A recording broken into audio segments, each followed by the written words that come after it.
Sete de outubro de 2023, 6h30 da manhã de sábado, o grupo extremista islâmico Hamas inicia uma série de bombardeios na parte sul de Israel. Foi um ataque surpresa por mar, ar e terra, considerado o mais grave já promovido pelo grupo contra os israelenses. Ao assumir a autoria dos ataques, o Hamas anunciou que este era o início de uma grande operação para a retomada do seu território. Em resposta, Israel declarou guerra. Em pouco mais de 20 dias, pelo menos 1.400 israelenses e 8.300 palestinos foram mortos. Mais de 20 mil pessoas foram feridas. Na faixa de Gaza, 70% das vítimas são crianças, mulheres e idosos, segundo dados do Ministério da Saúde de Gaza. Ninguém sabe quando essa guerra vai parar, mas é certo que os impactos serão permanentes. Quando duas nações ou grupos se declaram como inimigas, a população civil fica sujeita à escalada de violência, ao sofrimento imensurável, a ter que abandonar seu território, muitas vezes se tornando um refugiado, e ainda há prejuízos ambientais, patrimoniais e econômicos, que vão repercutir em todo o mundo. As guerras fazem parte da história da humanidade, mas sem dúvida é a parte mais triste e condenável da nossa história. Neste vídeo vamos falar sobre 5 outros grandes conflitos e guerras que estão acontecendo neste momento em outras partes do mundo. Muitos deles há mais de década. Alguns deles são mais recentes, como a guerra na Ucrânia. Outros que quase não temos notícia. Vamos começar pelo Haiti.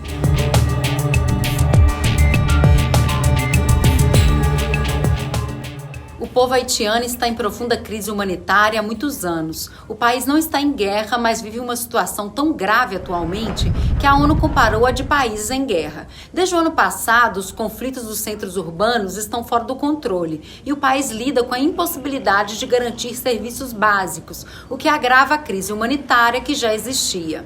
A conjuntura se acirrou em 2021, quando o presidente Jovenel Moïse foi assassinado. Com isso, o país ficou sem representação política e as gangues urbanas armadas, que são um problema crônico do Haiti, passaram a controlar 80% da capital, Porto Príncipe, implantando terror nas ruas e o caos na administração pública. A população vive sob ameaça de roubos, sequestros, estupros e assassinatos. São pelo menos 160 gangues. De janeiro a setembro, mais de 3.000 pessoas foram assassinadas, 1.500 foram sequestradas e pelo menos 200.000 haitianos tiveram que deixar suas casas sob a ameaça do crime.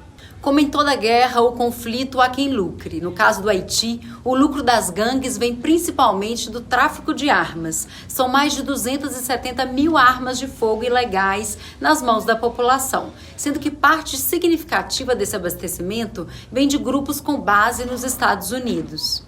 Além da crise política, humanitária e econômica, a situação do Haiti ainda é agravada por eventos externos. Um dos piores terremotos que atingiram o país foi em 2010, que deixou mais de 300.000 mortos e 1,5 milhão de desabrigados. Em 2021, 3 meses após a morte do presidente Moïse, um terremoto matou mais de 2.100 pessoas. Você deve se lembrar da missão da ONU comandada pelo Brasil, a MINUSTAH, que atuou no Haiti entre 2004 e 2017. Dessa vez é o Quênia, país da África Oriental, que vai assumir a missão de segurança, prevista para durar 12 meses e que vai levar até 2.000 militares para apoiar a polícia haitiana.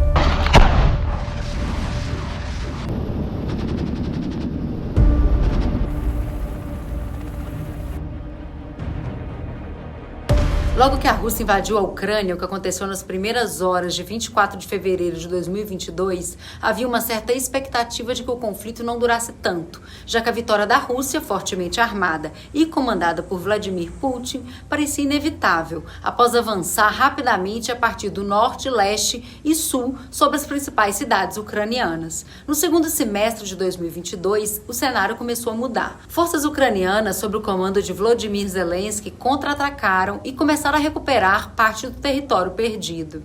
Um ano e 8 meses depois do início, a ideia que prevalece é de empate entre as nações e não se fala em trégua, muito menos no fim da guerra. A Rússia não dá nenhum sinal que vai ceder, embora esteja acumulando derrotas para a Ucrânia, que conta com armas cada vez mais poderosas, sendo fartamente financiada pelos Estados Unidos e pela União Europeia. Em agosto deste ano, o jornal New York Times publicou que o número de mortos e feridos somados chegava a 500 mil. Seriam 120 mil mortos e 170 mil feridos do lado russo e 70 mil mortos do lado ucraniano, cujo número de feridos passaria de 100 mil pessoas. Até maio deste ano, mais de 8 milhões de pessoas já tinham sido deslocadas internamente na Ucrânia, de acordo com a ONU. Os militares que fizeram as estimativas também afirmaram ao jornal que essa é uma conta difícil, porque o governo russo subestima frequentemente o número verdadeiro de mortos e feridos, e a Ucrânia nem mesmo divulga os dados. E afinal, qual a origem desta guerra? A Rússia e a Ucrânia fizeram parte da mesma nação, a União Soviética, até que com o fim da Guerra Fria, a Ucrânia se tornou independente. Nos últimos anos, a Ucrânia tem se afastado de Moscou e se aproximado da União Europeia e da OTAN, inimigos históricos da Rússia, o que desagrada Putin, que deseja restabelecer a zona de influência da União Soviética. Desde que começou, o conflito tem causado sérios impactos em todo o mundo, inclusive no Brasil. Um dos principais é a alta dos preços dos alimentos e combustível, já que os dois países são grandes produtores de trigo, milho e fertilizantes. Com a guerra, fica mais difícil produzir, o que faz subir o preço. O mesmo acontece com o preço do petróleo. A Rússia é um importante produtor de combustível e foi submetida a sanções pelos Estados Unidos e União Europeia, o que resultou no aumento do preço global do petróleo.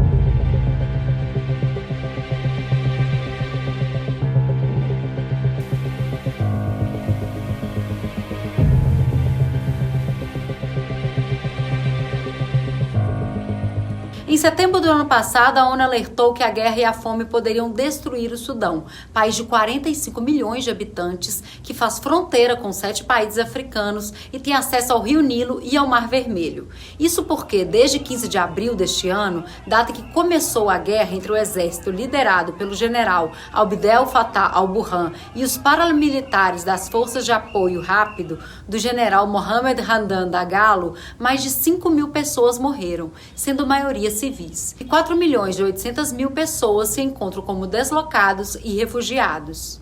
E o balanço, na verdade, pode ser muito superior, porque várias regiões estão isoladas e nenhum lado do conflito divulga suas baixas. Abdel Fattah al-Burhan, líder de fato do Sudão, disse que o país corre o risco de se dividir. O motivo é a disputa extremamente violenta entre as forças leais aos dois presidentes que disputam o poder. Em oposição ao exército de al-Burhan estão 5 mil rebeldes comandados pelo também general Dagalo, que contam com o senhor da guerra líbio, Khalifa Haftar, interessado em controlar as rotas de tráfico humano ao norte e as reservas de ouro do país. Estima-se que metade do ouro do país comercializado seja contrabandeado. Já o general al-Burhan conta com o apoio do Egito, que busca ser hegemônico no país.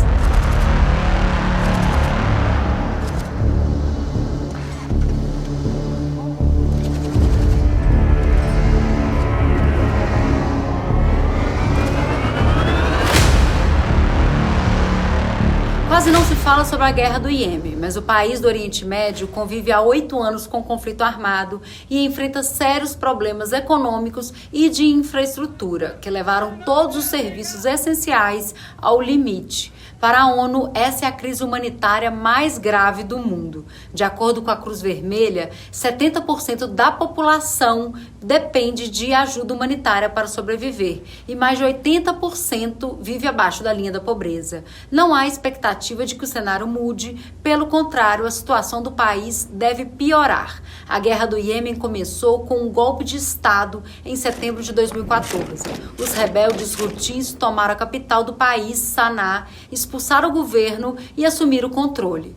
Logo teve a intervenção da Arábia Saudita, que faz fronteira com o país, e montou um governo de coalizão com o apoio dos Estados Unidos e do Reino Unido. Já os Houthis são apoiados pelo Irã. De acordo com estimativas da ONU, em 2020, quase 233 mil pessoas morreram no Iêmen desde o início da guerra civil, incluindo 131 mil devido a causas indiretas. Estima-se que mais de 4 milhões e meio de pessoas estejam longe de suas casas para fugir das hostilidades da guerra, número que inclui 2 milhões de crianças. O conflito destruiu ainda infraestruturas fundamentais para o funcionamento de serviços básicos, como água potável, saneamento, higiene e saúde, o que aumenta a vulnerabilidade do país e surtos de doenças.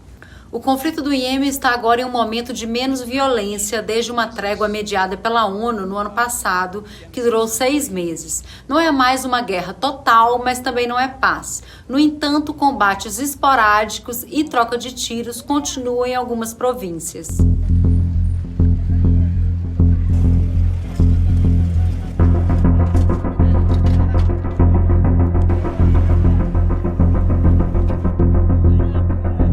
A Guerra da Síria é um dos maiores conflitos em curso. Começou em 2011, no contexto da Primavera Árabe, que foi uma série de protestos de rua que aconteceram a partir de 2010 nos países árabes do norte da África e no Oriente Médio. A população manifestava contra a grande repressão que sofria, a perda de direitos fundamentais, além de altos níveis de desemprego, corrupção e pobreza. Na Síria, os protestos começaram entre estudantes com menos de 15 anos de idade, que picharam muros de escolas contra o governo de Bashar al-Assad, presidente desde 2000, e que sucedeu seu pai, Hafez al-Assad, que foi presidente por 30 anos. Estes estudantes foram detidos e brutalmente torturados, o que motivou protestos da população que pediu o fim do autoritarismo e da corrupção e reivindicava um governo democrático. À medida que as manifestações populares aumentavam nas grandes cidades, crescia também a violência nas respostas do governo. Contra a repressão violenta, os grupos armados se organizaram e se transformaram em grupos rebeldes. O confronto desses rebeldes com o governo